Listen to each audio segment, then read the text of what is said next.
Anna, good morning, darling. How are we? Yes, not too bad. Not too bad. And you? Yeah, we're all right. We are. Are you frozen already? Oh, you're back. Of course. That's what they do to us. Yeah, we're home in Suffolk at the moment. Before we head off on the Scottish half of the tour. So we have another 6 weeks away, and then the tour comes to a conclusion. We've made some amazing contacts, seen some brilliant things, and witnessed on the other side some horrendous atrocities that are going on in the food industry. So I think we should talk about it. Yes, we should. It feels like, you know, done a couple of videos talking about what's currently happening with just the weather alone and the things that put upon us. Let's put this kindly without upsetting the YouTube. And things are happening. Obviously, everybody been complaining about the lack of insects, lack of bees, lack of birds, horrendous just growing experience. And I know some people put this down to, you know, general, climate change, but we obviously know there is far more greater than that. And the whole thing that you obviously shown us is what's generally currently happening with the food industry on the top of what's happening kind of there in the nature, as we say. It's kind of horrendous. It feels like it's collapsing, isn't it? It's all, the system is what they are doing to us. Feel like they are literally trying to stop people growing food, eating food, and thus further on trying to rely on a very unstable system, isn't it? I'm not convinced, Anna, that they want to put a system in place. You know, we've been led to believe through various videos and social media advertising that things like maggots or, you know, self-home printing meat, whatever it might be. Well, if you read, you laugh. You know, if you read the Sainsbury's food report, it clearly states in there by 2030 we will print our steak at home. Yeah. Well, you've got to ask the question: what's going to be in it? Yeah, they're going to be losing a lot of customers. But you know, we covered over the time. It's like we're talking about the butter made from the CO2 by Mr. Billy Gates. We're talking about the maggot milk made from the larvae of flies and all that, and then we're talking about the lab meat. We're talking about, goodness, I'm pretty sure something else. Every part of the food chain, food system, it's already been pre-planned to replace the current 100%. natural system. It's horrendous, absolutely horrendous. I don't know if you saw the video. Gareth Wyn Jones put out a video yesterday talking. There was an Australian farmer, cattle farmer. And she was saying that in Victoria, they had 20,000 dairy farmers in 2020. Right. They've now got, I think I'm right in saying they've got 4,000. Wow. I mean, they're just desecrating their businesses. You know, the agriculture in Victoria was worth about, I think I'm right in saying $20 billion a year. And the government wanted to offer them 20 million in subsidies to try and help them out, and then put restrictions in place so they couldn't use the money what they were giving them. They are on a suicide mission, and anyone, you know, these big corporations that think, you know, it's all going to be down to them and they're going to have it all their own way, they are just fucking psychopathic, delusional muppets. Yeah. I don't know what else we can do to describe it, Anna. As we've gone around the country now, bear in mind we left home in February. We've travelled the UK. We've done the Land's End to Hadrian's Wall section. We're now doing Hadrian's Wall through to Scotland in the next 6 weeks. Yeah. And Anna, it's scary what's going on out there. Farms are closing. I mean, just to give you an idea, there is 6,325 farms closed down in the past year. Wow. Now, as a result, and they predicted more as well, didn't they? Sorry? They're predicting more. Sorry, you keep disappearing. There's going to be a lot more. So what's happening is this year they've had obviously all the weather challenges, Anna. Yeah. The seed, what they were given, all the farmers are saying that this year they're particularly down on the amount of grain being produced. Now, you would predict normally to get 4.5, maybe even 5 ton an acre out of grain. This year they're getting 1.5 to 2.5 on some fields. Yeah, I've spoken to very few farmers. Now, what I will say is one of the guys did a video yesterday, a guy from Cambridgeshire, and he did a brilliant video saying, look, this is 0.9 of a gram of last year's grain, and it was 3 pieces of grain. Right. This year, that's 9 pieces of grain for the same weight. Right, so it's very small. they're putting it down to the fact that they've had no water. I just wonder if that's the case, or if that's another genetically modified seed which was designed to grow smaller, reduce the amount of food in production, because we know every twist and turn of this, they are delivering another twist, another turn to reduce and belittle the amount of food in the supply chain. And do the farmers not get a choice to, do they know? There's no disclosure of what they've given, or it's all kind of done a bit under? They can pick the variety, but picking the variety is only half of it, isn't it? If that seed's already been tampered with before you get it, it doesn't matter what you do to grow it. It doesn't matter if you're in the position that you put the best fertilizer on, if you've got the most nutritional soil. It don't matter. It's already been played with and messed about. And same thing. Oh, sorry, because you've gone. Sorry, go on. No, because you. What I was going to say is, I genuinely believe if the farmers don't step up in a hurry and start looking towards heritage seeds, we're not going to have any food. And we predicted last year, Anna, there would be three things. One, there'd be food shortages.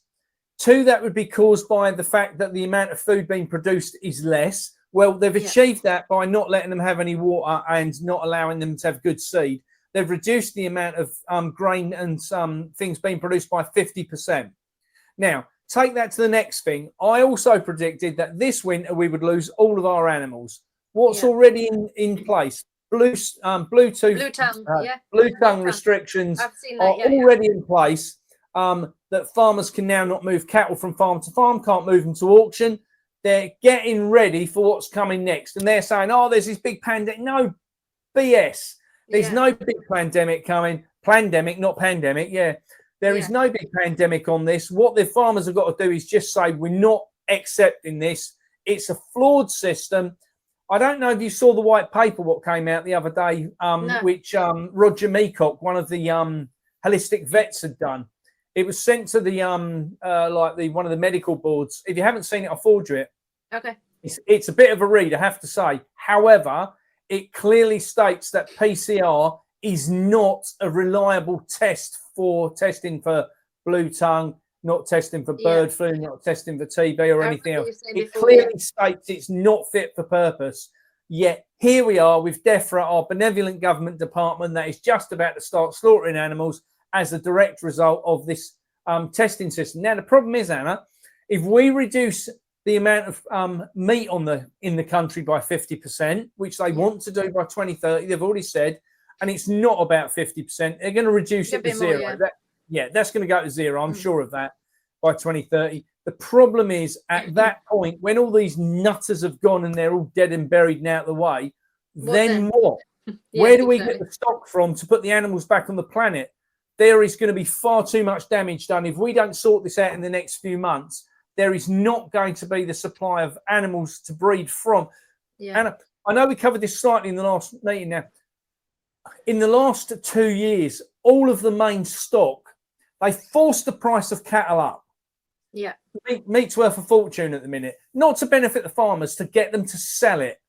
That's all it's for, to get them to part with it. They go, oh, it's all right, a cattle's worth £3,000. What I'll do is I'll get rid of that and I'll buy in a calf at £300. The problem is calf's now nearly £800. So the money they're making on the other end's already disappeared when it comes back to replacing the calf. They're no further forward. So the minute they've got rid of the cattle, they then realise they can't replace it, so they're out of the game. They're out of it. They can't get back into it. They need to think ahead, really, don't they? And it's the only farmers that we're seeing that are doing really, really well are the farmers that are breeding their own stock on the farm. So they're still traditionally breeding animals. They're not relying on AI, as in artificial insemination. They're not relying on that to do the job. That, you know, they've got a bullock, and they're putting it over the cows. They've got a boar, he's putting it over the pigs, the sows, whatever that might be. All of these things, we've got to get back to nature because we are running out of time. And, you know, you can look at the food shortages, what are coming, and you can go, well, you know, that's just because of this and that. People tell me, and it intrigues me, and I'd love to get your thoughts on this, and anyone who's, you know, going to be watching this in the future, is they tell us that we're going to import. We're a tiny island, Anna, you know, you come from a very big land mass. In this country, it's very small. It's a tiny little island in the middle of nowhere, right? if they don't want us to have any food imported, we are in trouble. End of conversation. We don't have any food sovereignty. We don't have any food stability. And No soon plans we to won't do have all any this food. either. Yeah. Do you know, coming back to the grain stuff, you know, funny that, and I always like, we talked about this even just in this household, the irony, you know, we're going through the droughts. There was a 3 droughts, like a really hot, you know, things, and they're whinging everything is down in the gardens and obviously in the fields as well. For the grain's sake, you know, it's growing because there's not enough rain. So they trying to do the experiments to, you know, block out the sun, do certain things.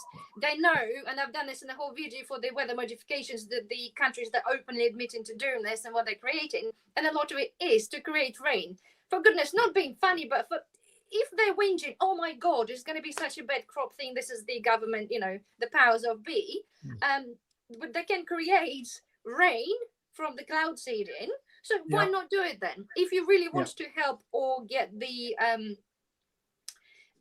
what do you call it, the farming thing, you know, back into the real, if you're really worried about that, then create some rain then. Easily done. This isn't about rain, Anna. This is about starvation. Well, exactly. That's the point. That's what people need to understand. Thinking like, oh yes, the weather, you know, weather changes. Even if people believe in a climate change, right?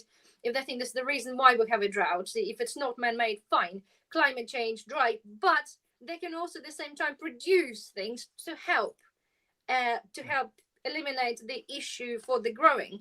And again, the GMO seeds, a lot of people were commenting on my on the channel when I did the video about the growing. People were talking about, yes, the seeds, it's a really, really poor germination. I've seeded like radishes like 3 times.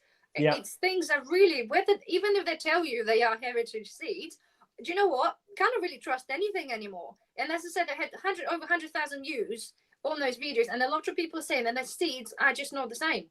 It's just something is just not. Well, it's more than just something. There's a lot of things that seems to be. I think the problem is that we've got a lot of issues going on. We've got stuff being dropped down from above. Is sterilising the ground.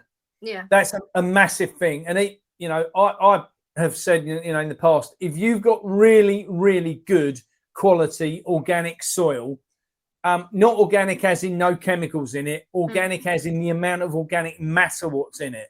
You need the mycelium. The mycelium is the most important, crucial thing that any farmer can want in their soil. And I say, when I say farmer, someone growing at home or someone growing fields, whichever. To be able to physically grow stuff, you need mycelium, because mycelium spreads the nutritional value throughout the root structure of the plants. Now, if you haven't got mycelium, you've got nothing. So the only thing you can get to replace that is nitrogen. But nitrogen will not work if the soil's dead. And this is the problem. And that's what's killed all the damn farms. You know, they're just dropping. They know, whoever they are, they know that they've played this game out so well, they've killed the farmers off. The next thing is to move us into a transition of synthetic foods. And from that, and people, you know, Anna, we're moving very quickly towards a very, very dangerous point, for, I believe, for civilization, because we are heading into a point at the moment where we've got no real food hardly left on the planet. And what is left is going to be destroyed in the forthcoming 5 years before 2030, right? Yeah. We've also got the fact that when they control that food, you will have a digital ID or you will not get food. And you will eat what you're given, wouldn't you? Yeah, you know, and the minute you've got a digital ID, you have digital money, and you've got everyone by the short and curlies, and there's absolutely nothing they can do. But they're not denying that, are they? That's the whole thing where it's going to. But, oh, no, they don't need to deny it. They're so far down the road and they've got it so well organised, and we're all still going, well, you know, this is the problem, that's the problem. No, the problem is we don't unite and stand up against the BS. That's the problem. The thing is, though, I think, and I think many people agree, the kind of things that are happening in the country, there are a lot of them that are currently in the news, constantly in the news, and people are occupied with that. So basically, when your attention is diverted to the arrivals and things that are, you know, people unhappy with, and people concentrate all their energy and anger on things that are happening, people are not paying attention to what's currently happening behind the lines, because technically, call it security of the country versus, you know, a bit of food. People are, it doesn't matter, it's food, you know, it gets sorted, it'll be okay, things will be all right. But all of this happening behind, and people not even clicking to understand. It's only when we doing those videos trying to make people actually understand what it is happening, so people can open their eyes and actually realize that our food thing is attacked from every angle. You know, I'm doing my food exposed videos, right, once in a while, where we talk behind what's actually in our food as well, and it's horrendous. It's Absolutely. horrendous, and many people saying it's actually getting worse in terms of what's in the food to what, you know, for something they've bought before. It's getting worse. So it's everywhere. Every single bit of our food is attacked. It's under attack. The problem is, Anna, like, neither of us are old enough, fortunately, to have witnessed major war, especially in this country. Okay.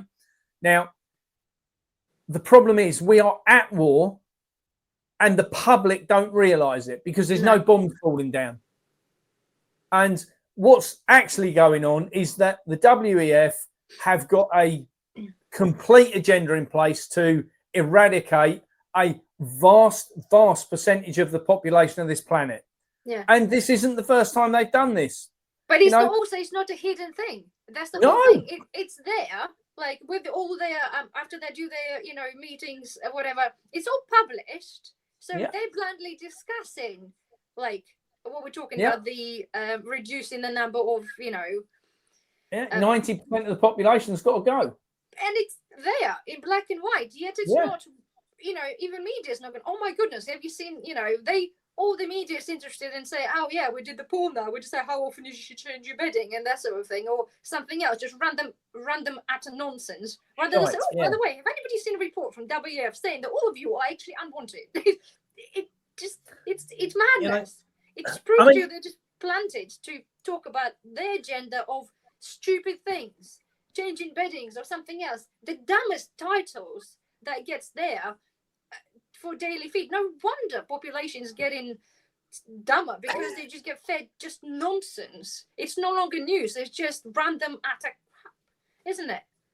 Yeah, I think we've got several issues to deal with, Anna. So one, from a point of growing food, and I know we've stressed to people for the last, 18 months we've been talking to each other now, coming up for, must be more than that probably, that people need to start looking at producing their own food, because it's the only food you can trust. That is reality. Now, me and Gloria have been traveling the country, and in the last 6 months, we've massively, now, what I will say on this, we've massively reduced our chemical intake. Yeah. Now, we are not a couple that had a lot of processed food anyway. We might have takeaway once a week or every 2 weeks. But looking at every aspect, so whether that was with the shampoo, the toothpaste, deodorant, whatever it might be, we've been looking at every aspect while we've been on the road. And we were very blessed to be given some funding for the tour via the Good Food Project. Mm-hmm. And as a result of that, that allowed us to buy things we perhaps wouldn't have normally bought because we wouldn't have known we could. Yeah. Things like, chemical-free toothpaste, whatever it might be. So, but I think, Anna, the problem is that people don't take no responsibility or no ownership of the situation. Mm. We've gone out of our way to make sure, we're now leaving my parents at Suffolk. We're where we've been going around the country, every opportunity I ever get for anyone to give me any seeds, I take it. Yeah. I absolutely take it. If we've met people on allotments, we've met farmers, and whether they're good seed or bad seed, I just want seed, because if they're not going to grow, I'll eat the damn things. Right? It's as simple as that. So I've just got to my mum's with a massive, great big box of all these seeds we've been given and hidden in my old bedroom in the wardrobe. Now, for me, as I said to my mum, look, Mum, if I don't make it home, it's a very good point. Sorry, it's a very, very good point. It's a pantry staple. Stock up and eat it if it doesn't grow. And I look at it like this. I said to my mum, if I don't make it home, the worst case scenario is set the damn things or eat them. Because unfortunately we have allowed the seeds to get tampered with. And, everyone wanted F1. They were sold F1 as this big dream, and now GMO is, GMO, they're really kicking up about in Africa. Gloria did a load of videos and sent home and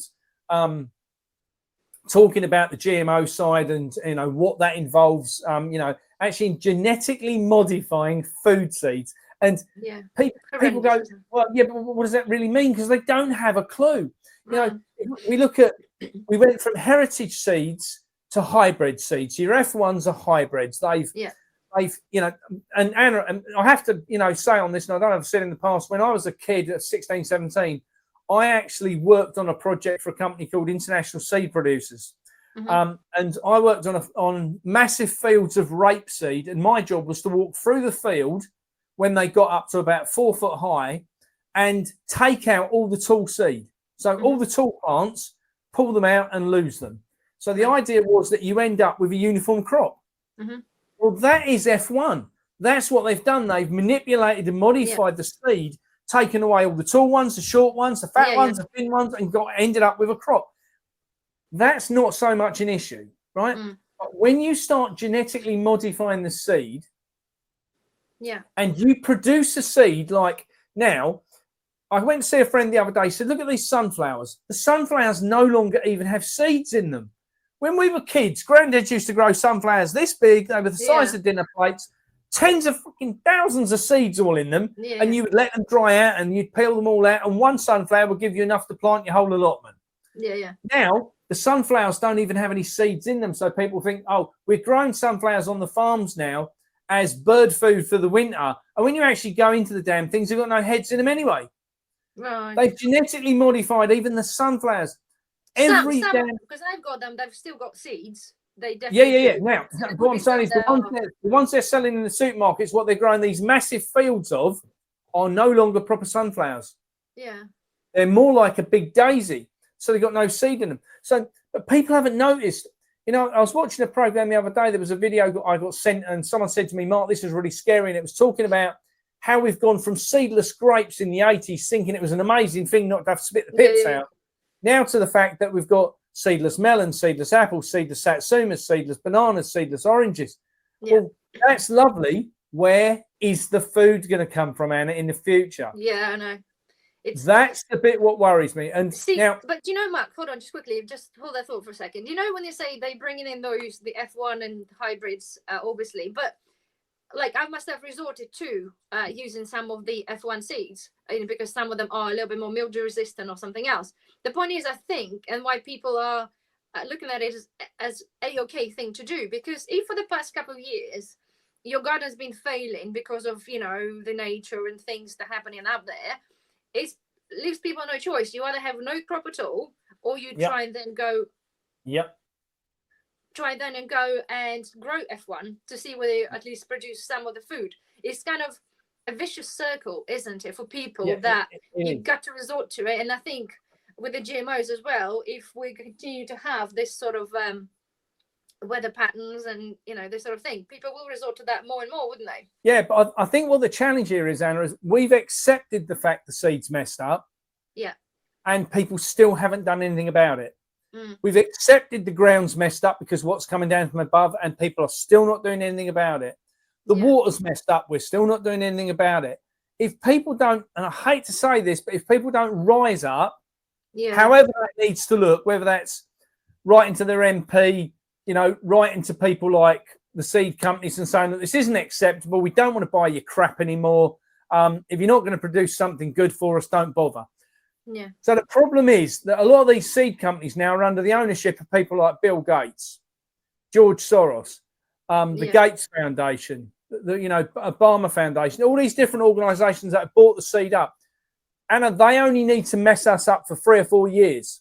In 3 or 4 years, they will absolutely desecrate the population of the planet. And this isn't something people can say, oh, Mark, you're a conspiracy theorist. People can say to me, Mark, you know, you're talking shite. This is only something what's going on in the UK. Do your research. Go away, do some research, and come back and tell me that's the case. Because I guarantee you, if you go to anywhere, any country of the world that is has a Western organized government, whether that's Canada, America, whether that's Europe, whether that's Australia, New Zealand, anywhere what we've had the chance to interfere, we are making a desecrating time of things. And but it's not even hidden in Africa. All of that in terms of who owns the companies and that, it's all kind of there. It's in black and white. So literally pretty much the whole world is run by like 8 or 9, isn't it? So it is what it is. But Well, they're now working through Africa. Gloria's having videos being sent to her at the moment about GMO food out in Africa. And out in Nigeria, you know, people are really putting a big kickback against it because they understand, because of what's happened in other parts of the world, what comes next. Yeah. They've been in control of their food supply. Within the last 2 years, they've changed over to GMO food. What's happened? All of their food stopped growing. They are not producing enough to even feed the country now, let alone to sell 90% of what they did produce. So something's got to change. And unfortunately, unless the public step up and want to do something about this, Anna, we're in trouble. Big trouble. See, my point, I don't understand. They're doing all of that stuff, right? But why? Why? It's like you're shooting yourself in the foot, and your future generation as well. It's like, okay, you got your bunkers, you know, they build bunkers, they probably have their all selection of nice seeds. Is that to, you know, wipe everything out and then start again for their generation? That's what kind of only leaves me. That's exactly what it is. It can't be anything less, Anna, because, you know, I'm not religious, but I studied the Old Testament when I was younger. And all of this is biblical. This has been documented time and time and time again. I've heard people say that. People said, a lot of people commented, and I'm like, Anna, there's loads of great research. So, right, who was the first two people on the planet, Anna? Adam and Eve. Well, okay, so you know that because it's documented. So it's not. That doesn't mean I believe that, though. No. But what I'm saying is, Adam and Eve were the last two people left on the planet after the last Great Reset. They are. Effectively, it's just genetic naming given to those who survived. So Adam and Eve were the survivors. Right. Then what happened? We had the Great Flood. We had Noah and his family survived. Now, there was obviously more people than Noah and his family. Sorry? Yeah, exactly. No, but this is the point. So for all the people that think we haven't had these great resets before, they are documented in the Old Testament. Now, I'm not biblical, but I do buy the Old Testament. The New Testament was made up by the Roman Catholic Church. We know that. It's all a front. It was all about selling the lie of Christianity and about taxing people. But go back to the Old Testament. It's just a book of stories about things that happened. And if you go back through it, I absolutely guarantee you we're watching history repeat itself again and again and again. It talks in there about famines, whether those famines were originally made by God, whoever, I don't know, whoever, call it what you want, whether they were nature, whether they were natural phenomena, whether they were down to climate change at the time, whether they were down to weather manipulation at the time, whatever they were down to, they happened. And they're happening again. We know what the next section to this is. The next section to this is wipe out the population and start again. And you're back to your Adam and Eve. You know a situation. This goes round and round in circles, Anna. This isn't new. It's strange, isn't it? But, you know, talking about the growing, obviously you said the allotments, the councils are taking away. I did see it somewhere. I didn't read into the articles, but I got the idea. I understand that, you know, as the whole principle of them is to stop people having their own chickens and that. And, of course, at the same time, let's stop people growing. The people that don't even have gardens. I think it's absolutely horrendous. It's not everywhere. I don't think it's happening that they're taking away allotments for building extra. Is that that's what they're doing? Have you read? A lot of it's under Labour governments. You know, they're just following the narrative. They're doing exactly what they're told to do. WEF sends down an order. It gets to, you know, Starmer. Starmer pushes it down to local authority. Local authority go, we'll be able to cash in here because they've screwed so much money out the ruddy system over the time. They now got to try and prop it up. So they go, well, if we sell them allotments for 15 million, we can put that in the kitty to make sure that our pension pot gets topped up again this year. It's all about self-preservation. And, you know, and I hate to say this, right? I hate to say this, but maybe, just maybe, we do need a great reset and we do need to lose a lot of the population because there is some ruddy retards out there what are running the show. Yeah. And let's face it, Anna, you and me ain't going to go hungry. We've done our preps. We know where we're at, right? These idiots who think they're going to go to the supermarket every evening when they finish work and just grab a ping meal, they're the ones what are going to go hungry. They're the ones what have no idea at all what's actually coming. Yeah. Thing is, I don't get with the allotment part, right? They generally build allotments on land that is either surplus because there's too much around specific area, or on unused, say, allotments that I used to have an allotment that was built on the unused school playground. Basically, it was a playground, nobody used it, so they made it into a small allotment. So they could build a house there, they could, but it's like a little retirement sort of area, but they could do it. But the whole thing, it's taking away that little, everybody needs to have access to some land, be it your garden, not say to land, but if you don't have a garden, it's kind of, you know, people need this for the well-being, don't they, as well? So just imagine taking this away. And I've seen some people, apparently they had their allotments for 7-8 years, and that's now been taken away because they're going to build stuff on it. The amount of time, obviously having one myself had in the past, the amount of time and money involves having an allotment, because by the time you put the shed, you buy your bits and bobs, and it's all there, it comes out to quite a lot. Just imagine you put 8 years of your life into the allotment, especially if you're, say, retired or have a lot of spare time, and then suddenly goes, oh, sorry, we're just going to take it away. We're going to mow it all down and we're going to build some houses on it. Yeah. Horrendous, isn't it? Absolutely horrendous. You know that's why they're doing all this solar panel bullshit, don't you? What, on the field? So solar panels are built on good quality green pasture or good quality, you know, agricultural land. That's deliberate to turn it into brown sites. Right. So in 5 years' time, they'll take it all out and build on it. That's what it's about. Right. But you have to ask the question, Anna. Why build more houses? Who's on the logic side of this? Because here they are trying to produce land that will only be good for building, while they're trying to block out the sun. The same people are organising it, block out the sun to reduce the food level, to reduce the population. Then you don't need all the extra housing.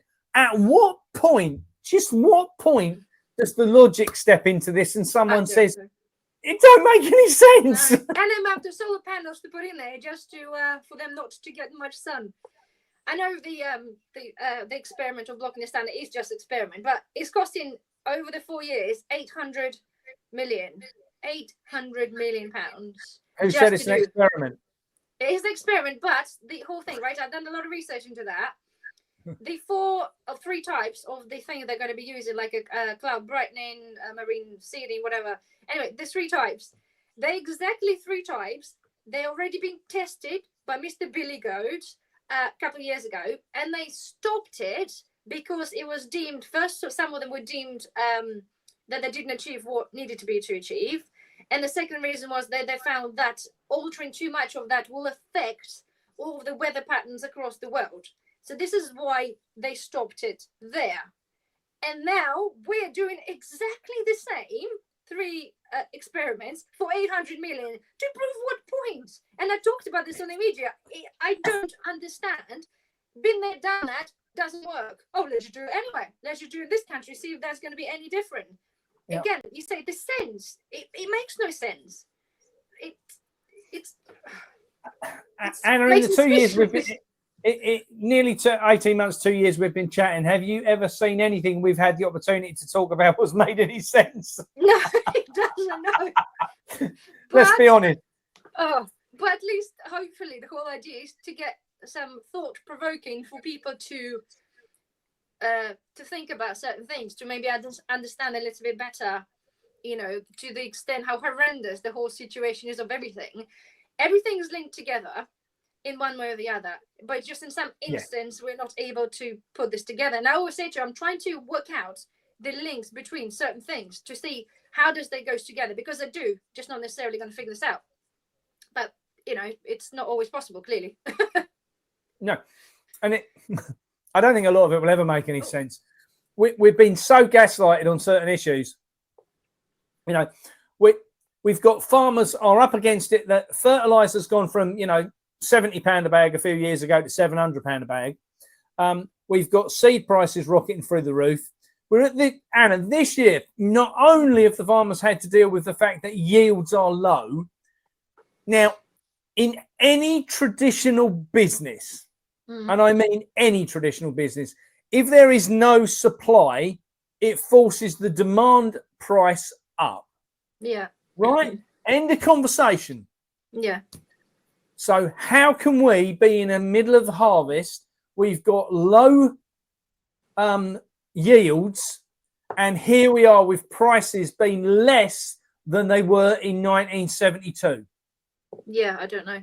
It doesn't make any sense. That says to me that somebody is deliberately propping up the amount of supply, or they are reducing the amount of what it's worth. Yeah. One or the other is happening. Now, farmers have got to start waking up to the fact. And I had a guy phone me the other day, and he's someone I do a lot of business with. I've got a lot of time and respect for. He's only a young farmer. He's got 5,000 acres, and he said to me, Mark, I understand what you're saying, but what the bloody hell do I grow next year? Now, was it a general question just to? Yeah, because they don't know what to grow. They know that wheat and barley and sugar beet, oats, maize, rape, nothing's got any value to it. Right. So what do they grow? Or do they just let the fields all go fallow? And then no one's got anything to eat? Or vegetables? See, I had a question about the farming bit, right? And I know some people might, I don't know, find this a bit, I don't know, annoying. But as a farmer, right? Do you know, obviously farmers are buying off rather than buying the fertilizer, they're buying the cheap slurry, which is the human waste from the water companies. It's been found out, and I covered this on a couple of videos, one a bit more details, where basically they found so many things in there, including in PFASs and on the top of obviously human feces, because they can't clean they're only testing for 7 things, and there's a 60 or 70 things in that bin there, including like drugs and all sorts of random stuff. And it gets put in the field. And obviously that's why we had so many recalls on the certain vegetables, especially the salads, because salmonella, E. coli, all of that is due to either the rubbish processing or the human crap waste spreaded on the fields. Why, again, with talking about the farmers, why would farmers, I know it's cheaper, but then it's vicious circle, because they got the PFASs in the slurry, it's put in the soil. PFASs don't disappear from the soil, they're saved up in the soil. Then the water, with the water, they also have PFASs. So basically, they are themselves shooting themselves in the foot by contaminating the soil constantly by taking the cheap fertilizer of human waste. It's not about that at all. It's not about that at all. So what's happened is, Anna, they were paid to put it on the fields. It wasn't cheaper. They were paid to put it on. Right. So that's what's been going on. Cheaper then, but so farmers were originally paid to put it on. Now, right. What they got, they got free compost manure. Yeah. Now the problem is, you can treat human waste to remove all of the chemicals and things from it, but you need to heat it. For it. It's a completely different system to what the water companies are using, because the water companies are trying to use bleach to get rid of everything. They use chemicals. You can't get rid of it chemicals. You can only process it with heat. It's the only thing. You've got to get it up to over 60 degrees, and then you build the bacteria up, and the bacteria eats away at the chemical. Now, I interestingly came down quite near to you. We were down at Ponty, and we went down to see a guy, Richard Higgins, who has designed HH2, I think his system for that is. And it's a brilliant little system. You can run it on a farm. You can put everything through a digester, including human waste, and you can put it through, and the microbes eat away at absolutely everything. Very safe, very sound system. Makes one of the best, I'm going to say, fertilizer top dressers. It doesn't make a compost. It makes a top dress fertilizer because you're so rich in nitrogen. But the system can be done. Now, the problem we've got is that the water companies don't want to do that because it costs money. If you look into these water companies, Anna, there was one of them. They're 65 billion in debt. Right. But they've paid their directors in the past 10 years since they took over £65 billion. Yeah, they all do that, don't they? They seem to think it's a... Oh, you disappeared. They seem to think it's an acceptable... It's just corruption. Yeah. You know, this is what people are not standing up against. You know, farmers using the fertilizer is not the issue. What they're using, I'm not saying it's right to use human feces, but there is ways to deal with it to make it safe to use, right? And it's the most untapped natural fertilizer. If you go down to any of the fucking seasides around the country, I guarantee you that crap is being dumped in the sea on pipes which go out 2 miles, and it's all coming back in. Well, of course, because there's like a warning, so even in Wales, 9 beaches has been forbidden for people to go into because of the bleeding sewage, and they get away with that. So again, I've done this on the video. They dump the stuff in there. They take no responsibility. They don't get fined because there's no proof, or government just wash their hands off it. and then they just take millions and then put your water up by 50% in some cases, you know. And then want to tell you sea levels are rising. What? Yeah, it's not. You could honestly, you couldn't make it up. Even if you tried to make this crap up, you couldn't. I know. So it's you know. Anyway, so I what think, people to do then, or so what people would do? How on earth do you, as an average person, what do you do to try to make the situation better? Because you know, all of us work, or majority of the people work. You get on with your daily life, and it's on a back burner because, well, you got life to live, right? What people can do to trying to uprise to this situation of, you know, our food abolishment, shall I say? I think there's a lot of things people can do, Anna. Right. Firstly, as you know, we built a website last year, foodfindershub.org. Yeah. To allow farmers, growers, producers, butchers, bakers, candlestick makers, whoever, to sell their produce direct to the public. Mm-hmm. So there's lots of aspects to this. So one is we need to take the money away from the big boys. Mm-hmm. That's crucial. The way to stop that is stop people shopping in supermarkets. End of. All of these big organisations, stop giving them your money. So if we can get the farmers to grow a better quality of food in the future, let's say something strange like vegetables, for instance. Yeah, something strange. You know, what's that? What's a vegetable? Or produce more meat, you know. And a lot of farmers are going down that road, right? Yeah. A lot of farmers we've seen are making those changes. Not on big waves of their farms, on small acreage to grow large volume of food on good quality soil. They've listened to what we've had to say and they've taken note and they're doing something about it. And that's all I ever wanted from this. Right. So we need people to start supporting farmers what are making the change. Give the farmer your money, not the damn supermarket. If a farmer sells you a cauliflower for £1, if he sells that to a supermarket, he's probably getting 21 pence. Mm. That's the reality. And the supermarket's getting all the rest of that money. They're getting nearly 80 pence. 80% of that profit of that vegetable goes to the supermarket. Yeah, it's horrendous, isn't it? Yeah. So the public can easily deal with this. Stop giving them your money. Start looking for alternative suppliers. Start looking for local suppliers. Start contacting your local farmers. And even if they don't produce any food, start asking them, would they? Could they? Yeah. Should they? Because if farmers start stepping up to the mark, Anna, and no one then buys it, they had it.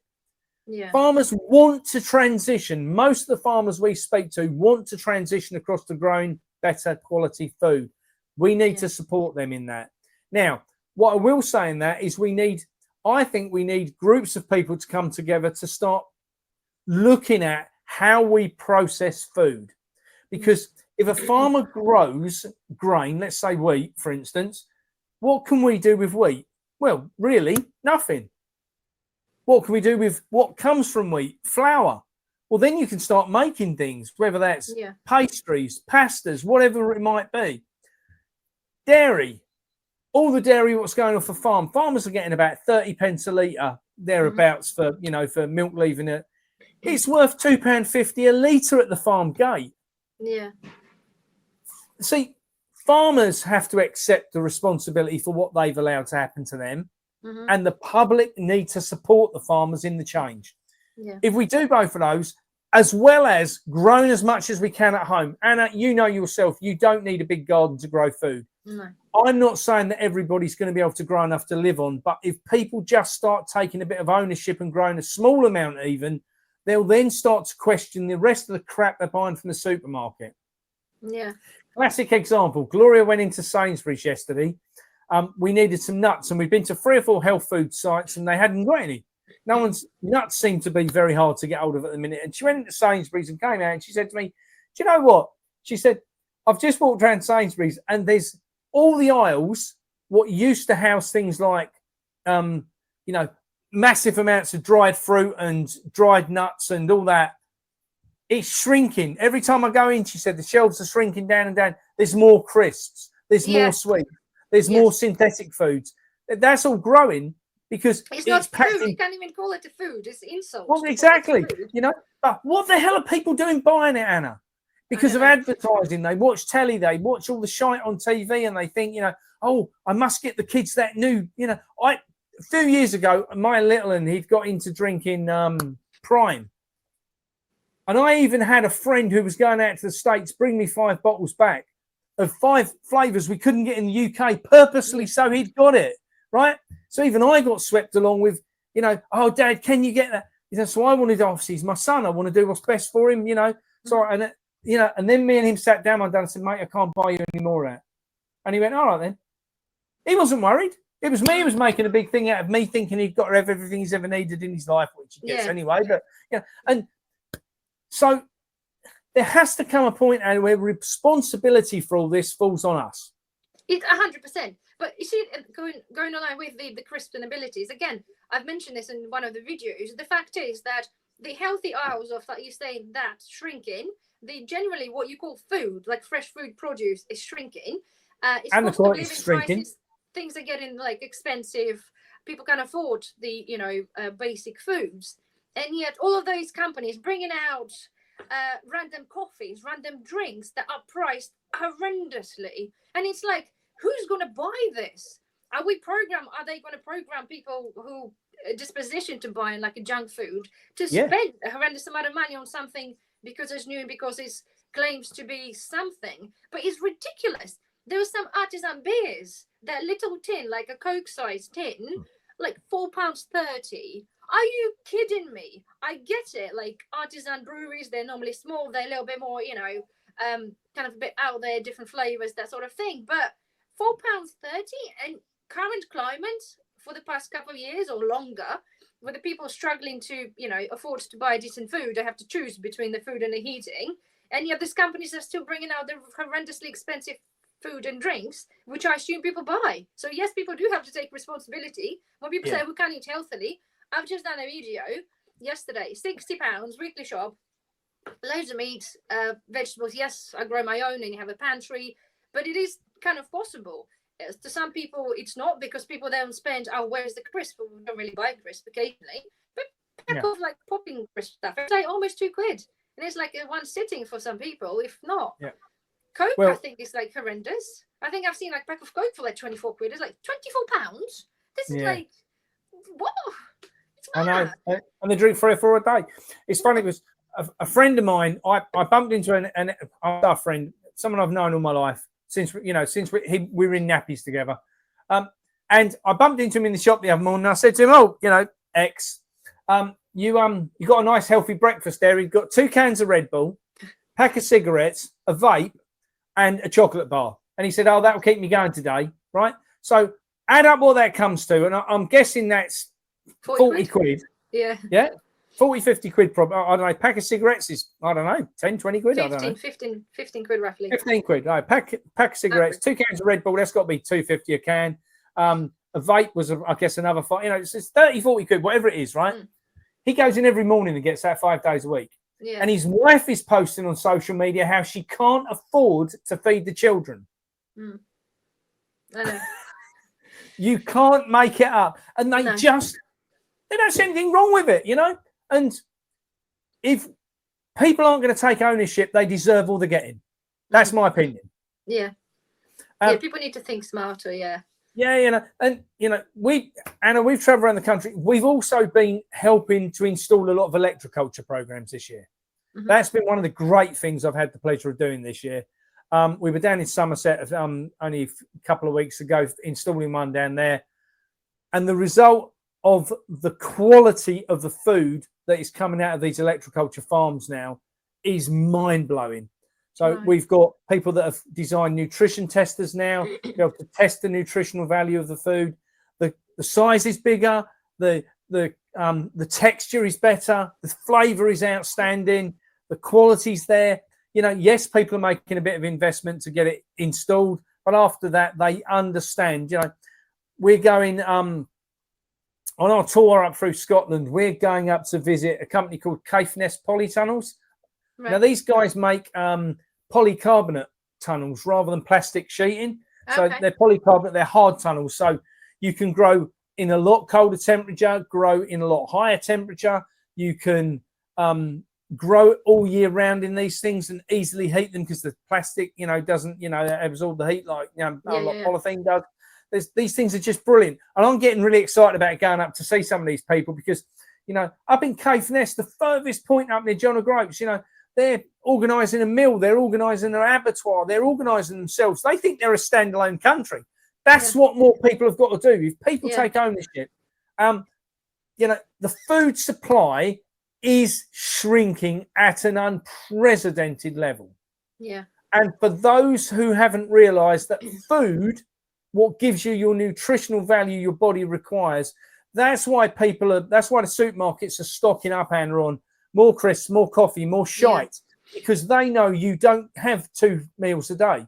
You have probably 10 meals a day, because you're grabbing a bar of chocolate, you're grabbing a pack of crisps, a can of Coke, and an hour later you want it again because you're having something else again. So they're winning on the fact that they're selling you 10 meals a day, not bloody 2. Yeah. Why would they want to sell you anything what's good value and good quality and good nutrition when they can sell you shite you need to keep replacing? Yeah, it's because it's a trigger, isn't it? Whatever's inside is a sugar and something else. It's a trigger. Once you have it, you've got to have more, isn't it? It's known fact. But well, it's either sugar or salt, isn't it? It's one or the other. You know, you're only going to get 1 or 2 things out of it. You have the sugar, it gives you spike, you come down again. It gives you that flavour in your mouth. You go, I really fancy something salty. You have a pack of crisps. Then you go, after you've had some salt, you go, oh, I really fancy something sweet. So you go for a pack of sweets. And then just round this perpetual cycle, you know, where we might, you know, have a main course and a dessert to give us the same thing. And it will last us, you know. We had a bowl of fruit this morning for breakfast. We'll have a main meal tonight, good nutritional food, and that's all we need. Yeah. You know, we don't pick all day. I might pick on something like nuts if we can get the damn things. So I think that people need to start looking at where they're getting their food from, supporting the farmers, and making sure that they support projects like the Good Food Project, or, you know, like Organity, or like our website, Food Finders Hub. There's loads of people out there. I'll put it all in the description for people and stuff. Yeah, that'd be great. Have a look. So if they support those people and support the farmers, that's a great start. Start growing at home. But Anna, we've both emphasised this massively, and I cannot prepare. Exactly. You know, that's our big. You know, get the pantry stocked up while you can. Just do you know to what? Ride out the storm, isn't it? Just to ride out the storm, at least. Absolutely. And that pantry needs to include heritage seeds. It needs to include some good compost. It needs to include some natural fertilizers. Start prepping up on all these things. I'm back at home at the minute, and my mum and dad are pretty well prepared. You know, I've drummed it into them over the course of the last few years. My dad said to me this morning, is there any chance you can change all the smoke alarm and get carbon dioxide charges around? You know, can you change the batteries? And I said, well, I changed them 6 months ago. And, you know, Dad, they're quite expensive, them batteries. He said, what price do you put on your life? And I thought, well, that's pretty good, because I've often gone into my friends' houses over the years, Anna, and the smoke alarms have got the batteries took out because they keep bleeping. They just need a battery. And they go, yeah. And the wife will go, yeah, but it's annoying me because it keeps the kids awake at night. No, Please, somebody give me strength. You know, and I think we both understand the necessity for prepping, and not just prepping with food. You've got to have provision for water, Anna. That's for most preps, you need water to cook. You know, whether that's rice or lentils or beans, whatever it might be, you need water. Water is going to be the biggest thing that will run out first. That'll run out before the food does, without a doubt. You know, do you know I did the videos? Sorry, the videos on the 1 week 1 prep, the new series that I'm doing. So basically encouraging people to prepare. So it's 1 week 1 prep. It's called. So 1 week we're targeting one part of emergency preparedness. First one came out last Monday. This one will be due in a couple of days. Water, to tell people about. Don't forget to send me them. We'll get them on the website. I think what's crucial in all of this is that people start to wake up. To me, you know, we've been banging this drum, Anna, for a lot of years, and we've been, you know, since we've met, we've done various shows together and told people about prepping, and people will still put in the comments below. I'm sure they're government plants, but they'll still put in the comment below, oh, you're dramatizing things. You know, there isn't any need. There's no food shortages. I've been to the supermarkets. Listen to the video. Listen to what we've said. Yes, the supermarket might be full of crap. Where is the food to serve your body nutrition? And this is what now I think, Anna, a lot of people are waking up to. We've set up the CIC, obviously, the Community Interest Company. We've got chefs on board, nutritionists on board, growers on board, food suppliers on board, all that want to help put a new food system together. Yeah. Now, while it's very lovely to go into a supermarket and look around and see what they've got, Gloria came out yesterday, and do you know the first thing she said to me, Anna? She was in there for 40 minutes getting, looking around, and she was in there researching, doing some videoing and different things. She's not in there just buying stuff. She came out with 2 packs of nuts after 40 minutes, and I was like, Jesus, are you serious? But why she was in there, she was doing research. She said 40 minutes. She hadn't spoken to one other person. Right. Not because people were rude. They're just in there, head down, picking up the shite off the shelves. They don't know how to think anymore. They don't communicate anymore. They don't talk to each other, And surely, Anna, people our age, certainly my age, no, I'm going to say from your age up, which includes my age, right? They know how to communicate with people. Yeah. I understand that kids walking around these days don't know how to communicate. And that way, and while we're on it, I'm glad you noticed that, though. It's just not me. Again, I've done a video when we went camping. I recorded a video by the river. I said, what is happening to people? And it's that people are rude or people are miserable.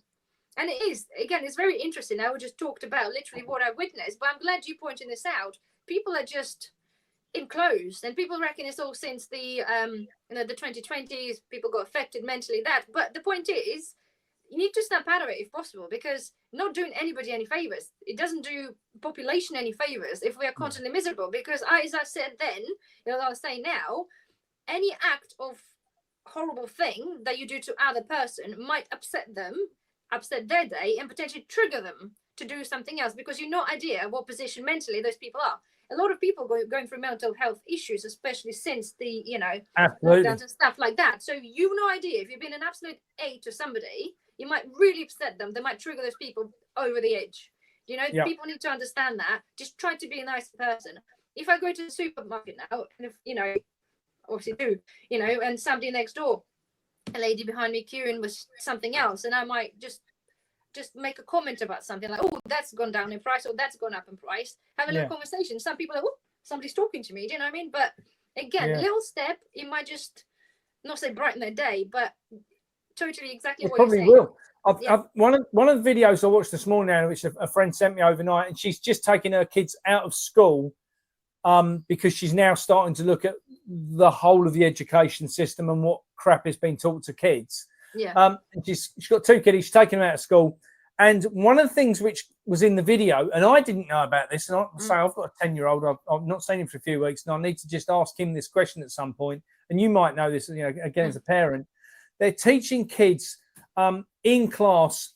Should there be? I can't remember how they worded it, but this is basically where they get the kids to hide under the desks and shut the blinds, and they lock the class door in case there is an issue.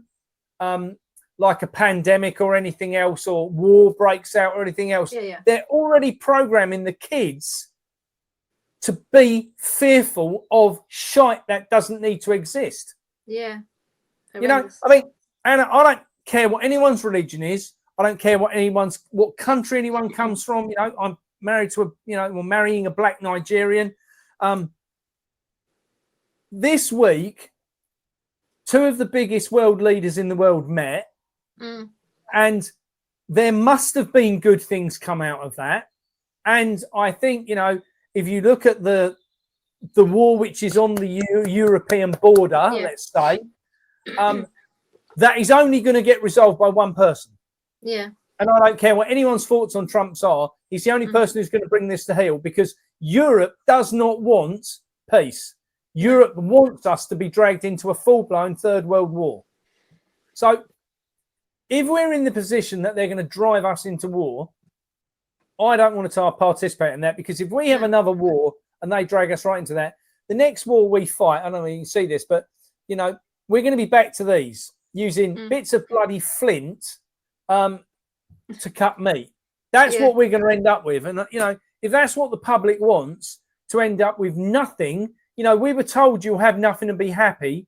Well, we probably would be happy, but we'd be a damn sight happier if these morons just left us to get on with the bloody, that, you know, how we want to see a better world. Because most people, Anna, let's face it, most people I have travelled all across the country now. We've spoken in front of tens of thousands of the public. We've spoken in front of councillors, politicians, and everyone we speak to wants a peaceful, well-balanced, stable country where there's an abundance of everything for them. So who the hell is pulling all these strings that is sending us towards war? Surely the population just needs to say, sling your hook. Now, what I would say, as well as everyone looking down the road of, you know, growing your own food and everything, I don't do politics, Anna, but I just plug something, right? Because I've been looking heavily into various different organisations throughout the year that are setting up alternatives. So this might be from the English Constitution Party to various autonomy groups. And I've been looking at CABI, and I don't know if you've come across CABI. This is the an organisation of different people across the country that only come together at the point someone needs something. Right. So, and there's thousands of them, and I didn't realise that there's absolutely thousands upon thousands of people joining these different organisations now to get out of the system.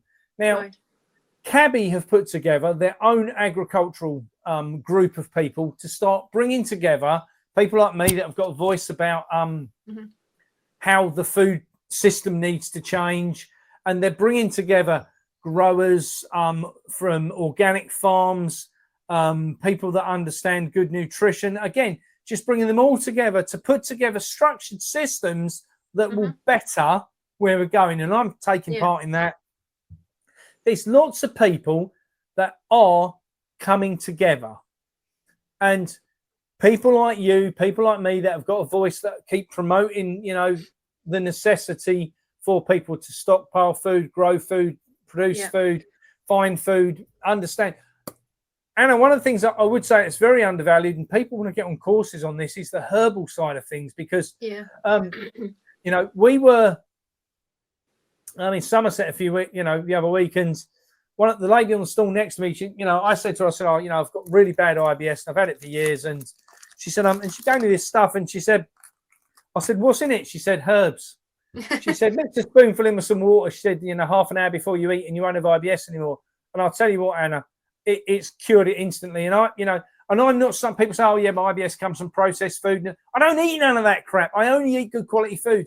It's just every time I eat a meal. So it's like, you know, it's called Nature's Pharmacy. Well, that says it all, you know, and I think that people need to get back to the natural side of food, not just eating good quality food, but coming away from the pharmacists, coming away from pharmaceuticals. Absolutely. You know, someone said to me the other day, yeah, well, it's, you know, you give it all the large, but I bet you still go to the doctors. I don't even have a doctor. I haven't been to the doctors for, I don't know, 32 years. You know, pretty well. I'll tell you what, last time I went to the doctors, just to give you an idea, I'm 57. Last time I went to the doctor because I was ill was when I was 18. Right. I look after myself. I take, you know, if I know what to take, you know, as a kid, if you stung yourself, you knew that you went to a dock leaf and rubbed the dock leaf on it. You know, I know if I've got a headache, I'm looking for a milky thistle to suck the milk out of. I know the basics, but it wasn't until I started talking, and you know, Gloria's been doing loads more research into this, start looking at the herbal side of things. Everything nature wants you to have is out there. Is there exactly? Yeah, for every, you know, whether you're taking dandelions to get rid of heart conditions. What's the biggest cause of heart conditions in this country? Always comes down to pharmacists. Yeah, pharmacists, you know, things like statins and different things that they're giving you. Nature's given you the roots and the leaves from different plants to cure these issues. People don't know they exist anymore because we've been told it's black magic. We've been told they burnt all the witches in the, you know, over the years because they were terrible women who, you know, wanted to cure people. You know, they were poisoning people. No, they were curing people. You know, if one person died in every 10,000 they cured, I bet the fucking pharmacies can't say that, can they? Yeah. You know, so there has to be, you know, again, these are all points of accountability and acceptability from the public. And if the public stands up, the rest of the system crumbles. And once it's all crumbled, we can pick up the pieces and move forward with a better system. Yeah, absolutely. Well, on this note then, we'll leave people to just think of that, chew on that first, and then, make hopefully necessary steps to what people can do just to better their existence, isn't it, going forward? And their chances of going forward. And the chances of going forward, yeah. You know, I would say, Anna, the most important thing anyone needs to do at the minute is start stockpiling food like you never have. And I genuinely mean like you never have. Yeah. I go to the shop. Well, you know, if at the moment that means you need to go to a shop and buy food, go to a shop and buy food while you still can. Yeah, and before the prices that's go the again. thing. What's going to be the kicker in this is when you go to the shops and there's nothing there. The last thing you want to have to do is turn up at a shop when there's a riot going on to try and strip the shelves of the last 6 tins which are available. You don't want to be there then. What you want to do is be at home with the doors locked, windows closed, curtains drawn, and know that you've got your food and you're catered for. Don't be in the mix with the rest of the ruddy retards when it all kicks off. Exactly. Well, Mark, again, it was lovely having you. Good luck with your Scotland trip. Thank you, darling. Hopefully you spread the word and do what you got to do best. And then, lovely having you again. And I guess we'll see you when you come back, probably. We will be back home. Well, I don't know where we're going to be. I don't know where home's going to look like in 6 weeks' time because we've been homeless since February. So and traveling around the country, so it's not mattered. But the tour is coming to an end. I want to get back to growing. It's my biggest passion, and I have had to go and steal time on other people's projects this year just to get my hands dirty. So that needs to come to an end. I need to get seeds back in the ground. This morning I was stripping marigolds, which my mum was, picking all the dead heads off. So I was stripping the marigolds down. Yeah. They're seeds what we've had since my granddad was alive. Yeah. So every year we would strip them and keep them and strip them and keep them, and like the runner beans and broad beans I've got as this. Yeah. This is important. Seed saving, again, we can add it to the list of many things we need to do, Anna. Yes. Lovely. All right then, Mark. Well, all the best, and we'll catch you whenever you are, whenever you finish your tour, wherever you are, we'll be there. We'll see you soon, darling. Bye-bye. You take care. Bye-bye. Bye. Bye.